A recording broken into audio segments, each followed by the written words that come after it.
recently moved to Albany and you're not quite sure if it's the right town for you, there's a lot that goes into your decision on where you want to move to, and one of those things to look at is the pros and cons of that area. In this video, I'm going to cover some of the pros of living in Albany, as well as some of the cons. Hey, my name is Tyler Thomas. I'm a realtor here with eXp Realty. I've lived here in the Mid-Willamette Valley for most of my life, and I love this area. I currently live in Albany, and so does a lot of my family, and they like the area as well. So let's go ahead and get into it. Here are a few of my pros and cons for living in Albany. My first pro is kind of two, but they go well together. That is a small town feel that Albany has, as well as family events. While Albany has definitely grown in the last little bit, and it actually is the 11th biggest city in the state, it still generally has a small town feel. There are different events and festivals all throughout the year, and even though they're pretty big events, they also give out that small town feel. The biggest of these being the Northwest Art and Air Festival, Summer Sounds, and River Rhythms. There are, of course, the more smaller restaurants, the go-tos that everyone loves. Something like Hasty Freeze, Pops Branding Iron, also the Depot are always popular. And they're about to close their doors, but shout out to Novak's. There's a lot of parks in town, and it really feels like each one's kind of a neighborhood park. Everywhere you look, they're kind of spaced out, and it just seems like they're in the middle of neighborhoods. So generally speaking, it really doesn't take that long to find a different park in town, depending on where you're living. So it really helps keep that feeling of a tight-knit area. My first con for Albany is going to be more of a limited job market. Now it's really going to be for more specialized fields. Now while Albany does have what I would consider kind of a good growing economy, it might not be as diverse or robust as some of the cities in the area. So limited employment in more specialized fields is something to think about. The majority of jobs for Albany is going to be around with the hospital, of course, healthcare. We also have Lynn Benton Community College. We also have a fairly large school district, so of course education. Manufacturing is very big in town, so manufacturing as well as farming. We do got a lot of bigger farms in the area, and being within Lynn County, which is the grass seed capital of the world, there are options of that. But outside of those, if you're looking for more tech or anything like that, more specialized jobs, like I said, you're probably going to be going to Corvallis or commuting to Salem. Big things that a lot of people do is they'll live in Albany and commute for Salem and Corvallis. Now this probably isn't going to be important for a lot of people, but I at least want to bring it up so that people are aware. It's important to know at least what kind of careers are available in your area. And like I said, Albany is in a good spot next to some other bigger cities for commuting. The second pro for living in Albany is our central location and our access to outdoor activities. Albany is conveniently located more in that central part of the Willamette Valley. This makes it relatively accessible to get to these other larger cities and activities in our area. It's in reasonable driving distance to places like Eugene, Salem, and Portland. Portland's going to be anywhere from an hour to maybe like an hour 20. Salem's going to be about 35 minute drive, and Eugene is going to be anywhere from 45 to maybe an hour. So those are going to offer some different amenities you can do, as well as different things for work. We're also only about 20 minutes from Corvallis, which is a very popular commute. A lot of people will live in Albany and work in Corvallis because the prices of homes in Corvallis is much higher than Albany. We've got easy access to nearby hiking trails with a little bit of driving. We also have the Willamette River that comes through town, so that is something that people will do. People will do a lot of kayaking and floating through the year. We've also got a lot of really good parks in town, and outside of town, we also have a lot of great nature areas. These allow for different activities like camping, fishing, boating, and just getting out and exploring nature. We in town have some good walking paths, like getting down to Tilo Park in the southwest part of town and walking around Animal Kingdom. We have Talking Water Gardens, which is extremely popular, and also the Periwinkle Bike Path. But as far as actually getting out and doing some hiking, it's not that far over to Corvallis, where you're going to have a ton of options. So it's a really good option. And heading east, just outside of Lebanon, also has some really great trails. My next con is going to be more of a limited nightlife and amenities. Albany might not offer some of the amenities and entertainment options of some of the other larger cities in the area. The arts and cultural scene, some of the dining and nightlife options are going to be just a little bit limited. So if you're looking for more of a vibrant urban experience, this might be a bit of a drawback for you. But if this really isn't what you're looking for, then it's not going to be a big deal. Now, during the year, we actually have some really good festivals and other activities going on, but as far as the day-to-day stuff, we're a bit limited. A lot of stuff is going to kind of close early, which early being more of at 9 o'clock.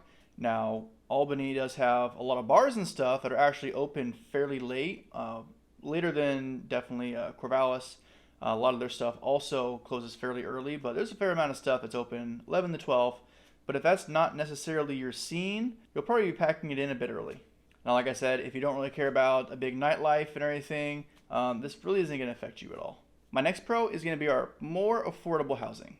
Now, it's probably going to sound pretty weird, and of the nearby areas and what Albany has as a whole, we're actually pretty affordable. Like most people know, the further north you go, the more those home prices and just cost of living are going to rise. We are, as I've stated, in a good central location, and a lot of people really do live in Albany and then commute for work. And when comparing our overall cost of living compared to bigger cities, we are quite a bit lower. And Albany really does generally have a lower cost of living compared to different cities that are kind of near its total population. Housing prices, rental rates, and just your general expenses tend to be a little more affordable, this making it a more attractive area for both individuals and families looking for a more budget-friendly area. Oregon as a whole, as most people know, is a pretty expensive place to live. So with Albany being actually the 11th biggest city in the state, as I said before, when comparing it to other cities around that size and everything of Albany, it really is more of a affordable option. My next con is going to be the rain. Now for some, it might be a big issue, and for others, it's not at all. During winter months, it's going to start getting dark around that 4:35, so these days are going to feel maybe just a bit short. During the months of November to March are when we're going to be just our wettest, and during that time, we might have just days with just rain, so it just might not ever stop. And it can definitely get a bit old, but we're also going to have days where it's just not that bad. And when you ask a lot of people probably what they think of Oregon, a lot of people are just going to say rain, as we just get the reputation. In our area, we have what is described as temperate rainforest-like conditions. Now, it's going to be pretty much to the west of the Cascades, as those Cascades are going to block most of that moisture. Now, along with rain during those winter months is going to be some snow. Now, snow in Oregon, typically, we might get like an inch or two. When it becomes more of a 2-inch, 3-inch kind of level, it gets nasty. Things really start to shut down the second you really get a lot of snow because we're just not equipped for it. These last few years, I've really felt like it's been a little bit crazier than in the past. Last couple years, we've had more ice storms. That's created just chaos. Also, at least maybe like 10 years ago, it snowed like 14 inches, and pretty much everyone was trapped. That's when I was in college at Western Oregon University. That town was shut down. So Monmouth Independence area, Albany, pretty much everything was shut down because we are not nearly equipped for that much snow. Our summers usually in the 70s and 80s. We do get up into the 90s. When we do get up into the hundreds, we don't get that a whole lot, so it's a pretty big deal. People really don't want to go out and do a whole lot. We typically want to stay inside, find some AC, just do some activities like go out, find a bowling alley or something, or a movie. But with the rain and everything, one of the best things that comes along with that is our scenery, which is also what we're greatly known for. My next pro for Albany is just our historic charm. Albany is definitely known for its rich history as well as its charming downtown area. Albany was often called Hub City when the city was first made, with a lot of the farming and manufacturing going on in the city. The city has a very well preserved area of buildings and homes. The historic home districts are going to be Monteith and Hackleman, and they're in that downtown area. The downtown commercial area is its own historic district, as well as the Albany Airport. Now, the Albany Airport, as a lot of people actually don't know, is Oregon's oldest airport. Monteith area is going to be on that western section of the downtown area, and on the eastern side is going to be the Hackleman. The downtown area has seen a lot of upgrades lately, and it's really gotten a lot nicer. It's way nicer now than it used to be. A lot better lighting and access for the sidewalks and everything, better sitting areas, and everything just looks a lot better. This adds character to the community and also a unique atmosphere for the community to enjoy. Now I've got one extra little con, and that's going to be things to do for kids, and that's primarily younger kids. Now, other than a lot of the activities the city does in the parks, and they do a really good job, and there's a lot of great activities for the parks, we're pretty limited. And we do have the bowling alley, the mini golf next to the bowling alley, a movie theater, and the best thing ever, that carousel. But when it comes to other things, especially a lot of things that you can do inside, as you know, we're not always the best weather, we're just limited. I've got 2 small kids, and a lot of people I know that also have smaller kids. This comes up quite a bit. We pretty much go to Corvallis for a lot of these smaller kid events, and also just go to Salem. Now I'm going to compare this a little bit to just the size of the town. I really feel like us being the 11th biggest city in Oregon, that, I feel like we should just have a bit more. We have gained some really good options lately with the Y adding their new building with things like laser tag. There's also roller skating there now, but as far as things to do for like kids under 5, there's just not a lot. Luckily, with one of Albany's biggest pros is just our proximity to a lot of places. We do have, within like a half-hour drive, a bunch of activities we could do. Things like, Enchanted Forest. There's a bunch of activities to do in Salem.